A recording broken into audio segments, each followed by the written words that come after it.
Abra uma Bíblia comigo em Lucas, capítulo 4.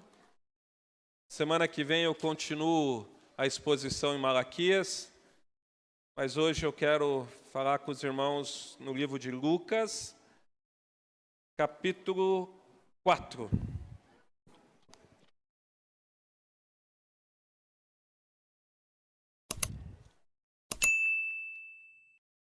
Lucas 4, a partir do verso 1. Conforme eu for fazendo a exposição, eu vou lendo o capítulo. Eu penso que a gente pode aprender muito com o relato aqui de Lucas capítulo 4, o relato acerca da tentação de Jesus. A gente sabe que o nosso adversário é um adversário astuto, ardiloso, porém a sua estratégia muitas vezes é repetitiva. Quando a gente olha a estratégia de Satanás, do nosso adversário, a gente vê assim muitas vezes a mesma estratégia acontecendo várias vezes. Então que hoje Deus possa abrir o nosso entendimento para que a gente assimile bem essa verdade que nós vamos estudar aqui e colocar em prática em nossas vidas. Leiam comigo aí, por favor, o versículo 1 e o versículo 2. Diz assim: Jesus, cheio do Espírito Santo, voltou do Jordão e foi guiado pelo mesmo Espírito no deserto, durante 40 dias, sendo tentado pelo diabo. Nada comeu naqueles dias, ao fim dos quais teve fome. Feche os seus olhos, por favor. Pai, mais uma vez nessa noite nós oramos a Ti, pedindo, Deus, que o Senhor abra o nosso entendimento, pedindo, Senhor, que o Senhor fale ao nosso coração nessa noite. Que o Senhor, ó Deus, ilumine, Deus, as nossas mentes, ó Pai. Em nome de Jesus. Amém. Então a Bíblia começa dizendo que Jesus, não vazio, mas cheio do Espírito, voltou do Jordão e, guiado por esse Espírito, o conduziu até o deserto. E ali no deserto ele permaneceu 40 dias. E nesses 40 dias ele foi tentado pelo diabo. Nada comeu. A gente vê claramente que Jesus, ele foi guiado pelo próprio Espírito para esse momento de jejum, para esse momento de busca do Senhor. Nós não podemos dizer de forma nenhuma que Deus é alguém que traz tentações. Deus não tenta ninguém, mas ele conduziu Jesus até ali. Também a gente precisa entender que tentação é diferente de provação. Tentação é algo que nos tenta para cairmos no pecado. Provação são coisas que Deus traz sobre as nossas vidas para que a gente amadureça. Mas quando a gente olha de uma forma geral, tanto um quanto o outro, Deus de alguma forma usa, uma vez que a gente está passando por aquela situação, Deus usa todas as coisas para o seu propósito. Até mesmo a tentação, embora não seja Ele que seja o causador da tentação. Então a gente precisa olhar para esse texto com uma amplitude maior do que apenas focar ali naquele momento. A gente precisa entender que Cristo, o nosso Salvador, Ele foi tentado em todos os aspectos. O primeiro representante da humanidade, Adão, foi tentado e caiu, comeu do fruto. Mas a Bíblia chama Cristo de segundo Adão. O nosso Cristo foi tentado em todas as coisas, mas não pecou. Foi uma tentação que durou os 40 dias que ele estava ali. 40 dias também que nos traz à memória, que foi o mesmo tempo que Moisés ficou sem comida e sem bebida no Monte Sinai. Quando Moisés sobe no monte, ele fica ali durante 40 dias e 40 noites, buscando o Senhor. E enquanto isso, o povo de Israel lá embaixo construía um bezerro de ouro para adorar e dizer que aquele bezerro era quem tinha tirado eles do Egito. Para o judeu, Moisés era o profeta mais importante. Mas quando a gente olha as Escrituras, a gente vê que Cristo é maior que Moisés. A gente vê que Cristo é aquele que também ficou 40 dias e 40 noites no deserto, como Moisés ficou no Monte Sinai. Mas a gente também vê que Cristo fez muitos sinais, sendo ele filho de Deus, sendo ele 100% homem, 100% Deus. Em tudo que a gente olha nas Escrituras, a gente vê que Deus tem um propósito e que nada acontece por acaso. Nós, o ser humano, nós temos mania de achar que algumas das coisas, que alguns acontecimentos acontecem sem o aval de Deus. Às vezes a gente pensa isso. Ai, se eu não tivesse feito isso. Ai, se eu não tivesse feito aquilo. Ai, como se algo fugisse do controle de Deus. Só que a gente está diante de um Deus que sabe e conhece os nossos limites. Nós estamos diante de um Deus que é poderoso, de um Deus que sabe o que é necessário na nossa caminhada para que nós sejamos cristãos melhores, para que nós sejamos servos melhores, para que nós possamos resistir nos dias maus.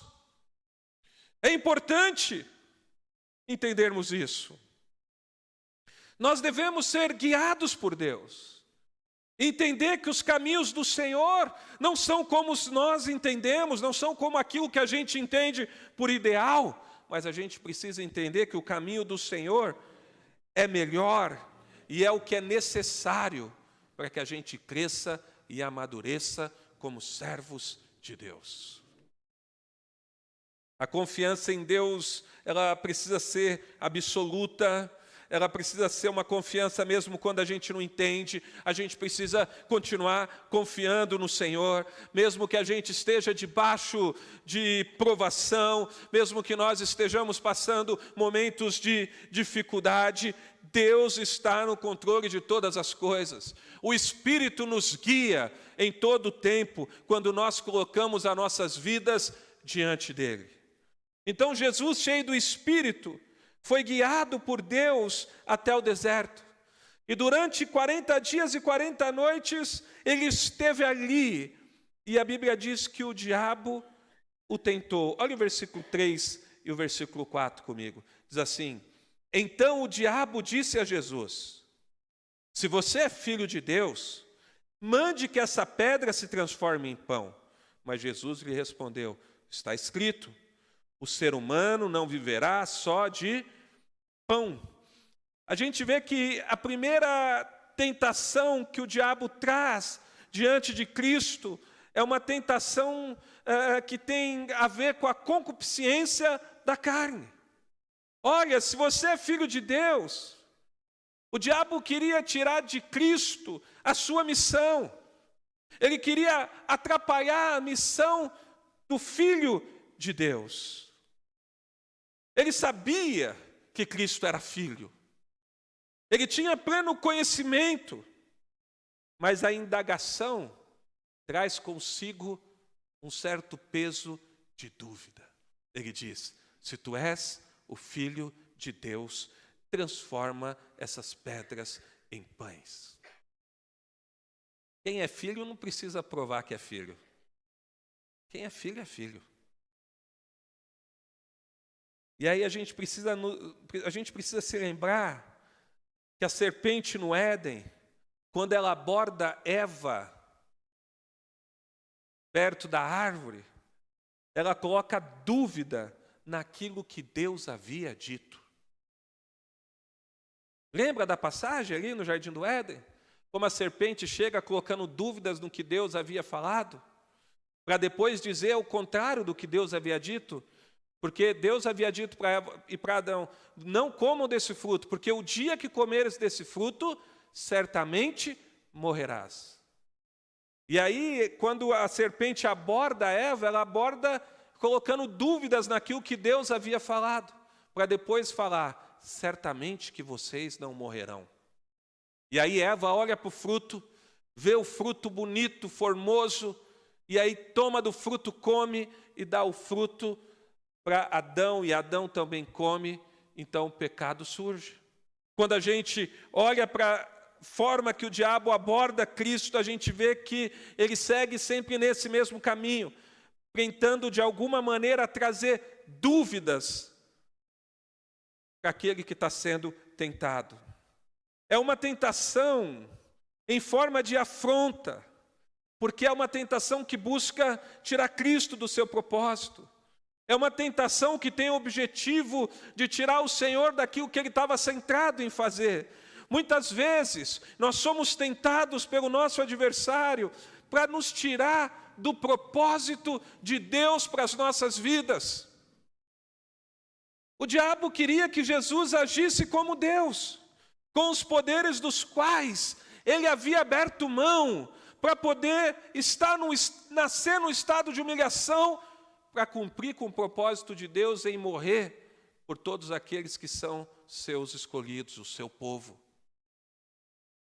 Então, o diabo chega querendo tirar a atenção de Cristo do plano dele, do plano de Deus. Muitas vezes a gente é tentado a tirar os olhos do autor e consumador da fé. Muitas vezes nós somos tentados a tirar os olhos daquilo pelo qual o Senhor nos chamou, da vocação, do chamado, do propósito de Deus para as nossas vidas, e colocar os olhos em outras coisas. Somos tentados a tirar os olhos da promessa que Deus fez a nós, para acreditar nas promessas do pecado para as nossas vidas. Na promessa do prazer do pecado, quando aquilo que está nas Escrituras é muito maior e muito melhor para nós, como servos de Deus. Por isso o diabo queria que Jesus agisse como Deus. Queria tirar a atenção de Cristo do plano de Deus. A tentação de Cristo pelo diabo nos mostra a astúcia do nosso adversário. Por isso que eu digo que ele é ardiloso, ele é sagaz. E é por isso que nós precisamos estar firmes em Deus para resistir às ciladas propostas por Ele para as nossas vidas. Temos que estar atento. Ele é ardiloso, ele é sagaz. Ele está buscando nos tragar. E não pensa que ele chega muitas vezes com chifrinho e rabinho, não. Ele vem no sapatinho de algodão, trazendo tentações para que a gente venha ceder e perder o propósito de vista.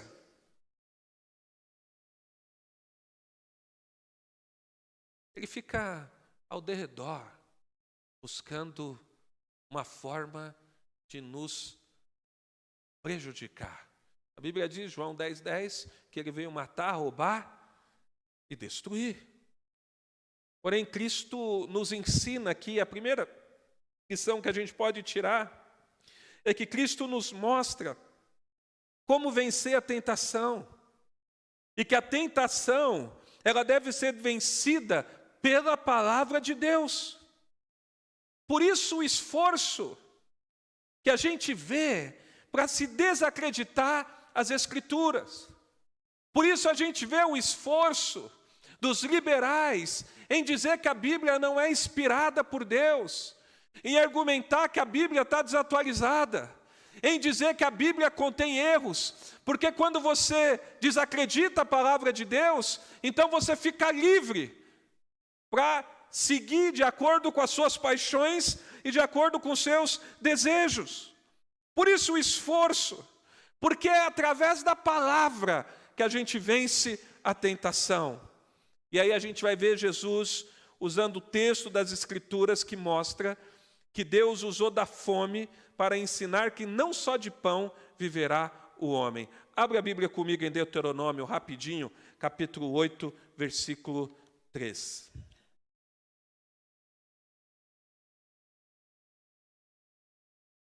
Oito, 3. Diz assim: Ele humilhou vocês, e ele os deixou passar fome, e ele os sustentou com o maná, que vocês não conheciam, que nem o pai de vocês conheciam. Olha só, para que vocês compreendessem que o ser humano não viverá só de pão, mas de tudo que procede da boca do Senhor. Então Cristo fala, olha, nem só de pão viverá o homem. Jesus usa o texto das Escrituras Quando Deus alimentou o povo no deserto, Ele alimentou o povo no deserto para ensinar Israel a confiar no Senhor. Porém, nós devemos nos alimentar das palavras que saiam da boca de Deus. As Escrituras é uma fonte de alimento espiritual que nos traz benefícios eternos para as nossas vidas. Em todas as ocasiões de provações, em todas as ocasiões de tentações, nós devemos buscar respostas nas palavras de Deus e não em nossos anseios, e não em nossas necessidades. Deus mostra aqui o caminho que eu e você precisamos trilhar. E o caminho que a gente precisa trilhar é o caminho das Escrituras. Mas o diabo não se deu por vencido até então. Leia comigo do versículo 5 ao versículo 8. Então diz assim: Então, o diabo o levou para um lugar mais alto, e num instante lhe mostrou todos os reinos do mundo e disse: Eu lhes darei todo este poder e a glória deste reino, porque isso me foi entregue e eu posso dar a quem quiser. Portanto, se você me adorar, tudo isso será seu. E aí a gente vai ver mais uma vez Jesus respondendo com as Escrituras. Mas Jesus respondeu: está escrito, adore o Senhor, o seu Deus, e preste culto somente a Ele. A gente vai ver que o inimigo das nossas almas, ele é alguém insistente, que mesmo após uma derrota, ele continua a tentar. E ele pega Jesus e leva Jesus no alto monte, onde é possível ver todos os reinos, e fala: olha, isso foi entregue a mim. Se você se prostrar e me adorar, tudo isso eu vou dar a você. Mas a gente não pode esquecer que Cristo estava presente na criação de todas as coisas. João diz que no princípio ele era o Verbo era Deus, o Verbo estava com Deus, sem ele nada do que foi feito se fez. Então ele era o Criador de todas as coisas, de maneira que Cristo, ele é o Senhor soberano, ele é o Rei dos reis, o Senhor dos senhores. Mas o diabo, ele traz consigo uma tentação de oferecer, de certa maneira, um caminho abreviado para que Cristo conquistasse aquilo que é dele, porque quando ele morre na cruz e ressuscita, o nosso adversário é despojado, ele é vencido. Nós precisamos sempre estar em alerta, o tempo todo vigilante, pois o diabo está armando contra os filhos de Deus. Não pense que com você vai ser diferente do que foi com o nosso mestre, o Filho de Deus. Ele sempre está buscando. A gente vence uma batalha e ele vem com as suas tentações. A gente vence uma provação e Deus nos prova e nos ensina e a gente amadurece, e o nosso inimigo, de alguma maneira, tenta colocar ali na frente alguma tentação para que a gente venha ceder e se afastar do Senhor. O texto que eu li no início do culto hoje dizia que Deus não estava com o ouvido tampado, nem a sua mão escolhida, mas o problema era o pecado do povo de Israel, porque o pecado separa o homem de Deus. Então, o diabo aqui, nessa segunda tentação, ele usa a soberba da vida para tentar a Cristo. O diabo é o Deus deste século, ele é o príncipe desse mundo, e ele oferece isso a quem de fato é o Criador de todas as coisas.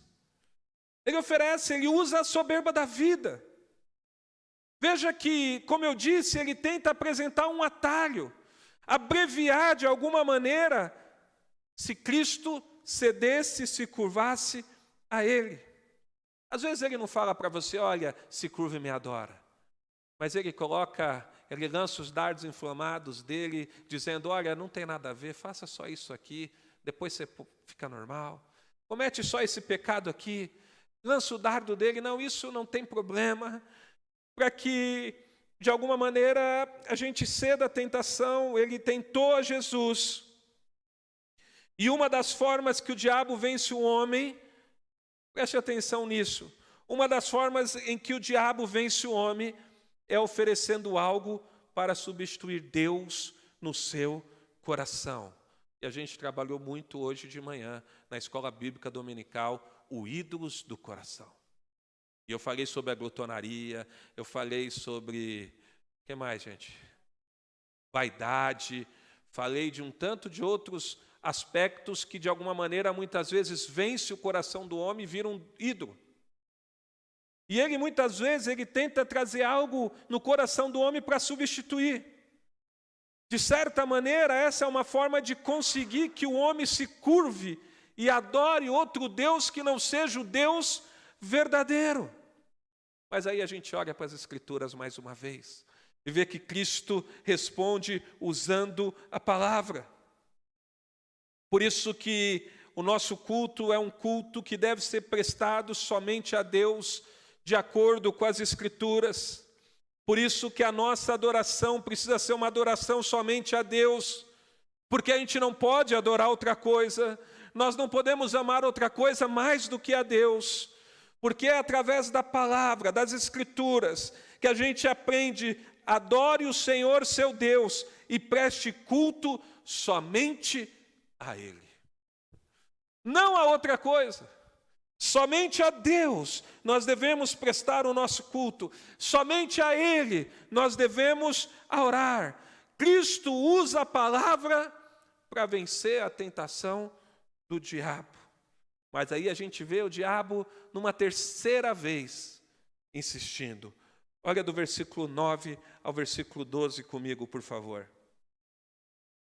Então, o diabo levou Jesus a Jerusalém e colocou-o sobre o pináculo do templo e disse: se você é filho de Deus, jogue-se daqui, porque está escrito: aos seus anjos ele dará ordens a seu respeito para que o guardem.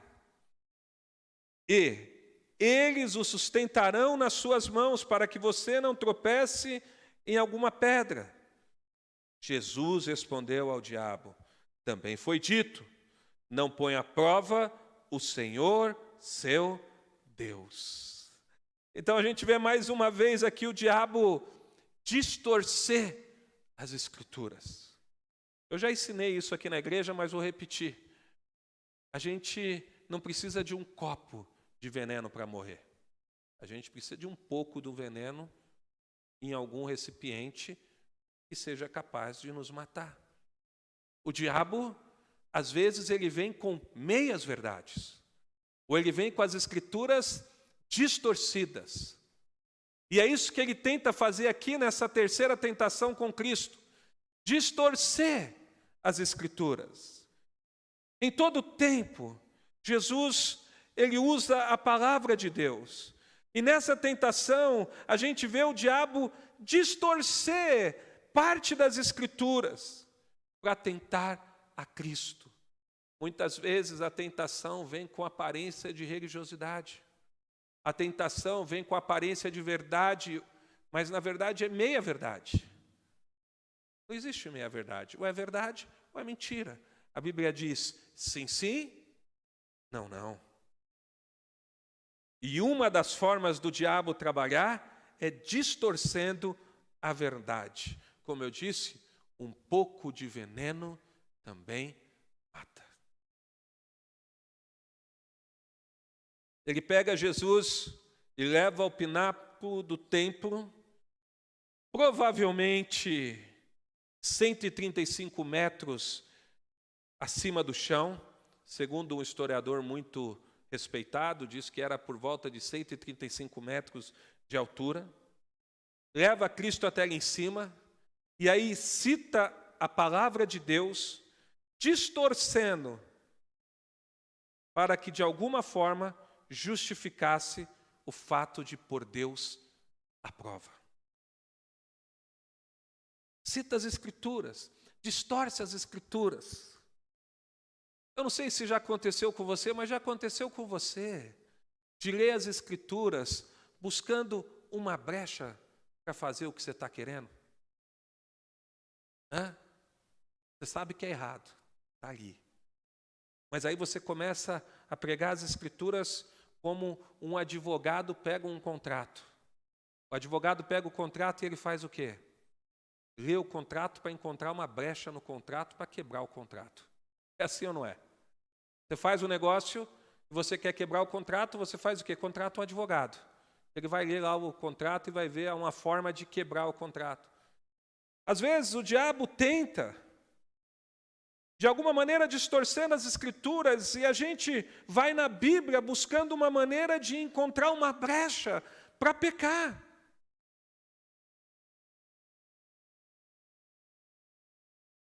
Ele usou as Escrituras com sentido mudado para justificar o pecado. Isso é muito comum em nossos dias. Na ânsia de aprovar situações que o mundo tem imposto, ou mesmo o nosso próprio pecado, a distorção da palavra é um caminho recorrente. Cuidado. Cuidado quando você for usar a palavra de Deus para justificar uma ação sua. Cuidado para não estar caindo na cilada e ser cegado pelo Deus deste século. Cuidado para não distorcer as Escrituras em pró das suas paixões. Se Cristo pula dali e os anjos o pegam no ar, certamente isso faria com que todo o povo reconhecesse que ele era o Messias. Tiraria o projeto, suponho eu, o plano de Deus seria ali prejudicado, porque Cristo, ele veio nesse mundo para morrer na cruz pelo pecado do seu povo. E sim, ser adorado por seus servos. Mas tudo isso deveria ser conforme o plano de Deus e não de acordo com a tentação do diabo. Muitas vezes o homem é tentado a fazer diferente do que Deus ensina, para alcançar algo que só pode e deve ser alcançado em Deus. Nós não podemos ceder às tentações, nem podemos ter a altivez de achar que o nosso plano é melhor do que o plano de Deus. Igreja, não existe paz e verdade fora de Deus. Não existe. Somente nele o homem pode ser satisfeito por completo. Então a gente olha para o texto e a gente vê que Jesus usa as Escrituras mais uma vez, só que da forma correta para vencer a tentação. Ele mostra que, diferentemente de Israel, Cristo no deserto resiste à tentação.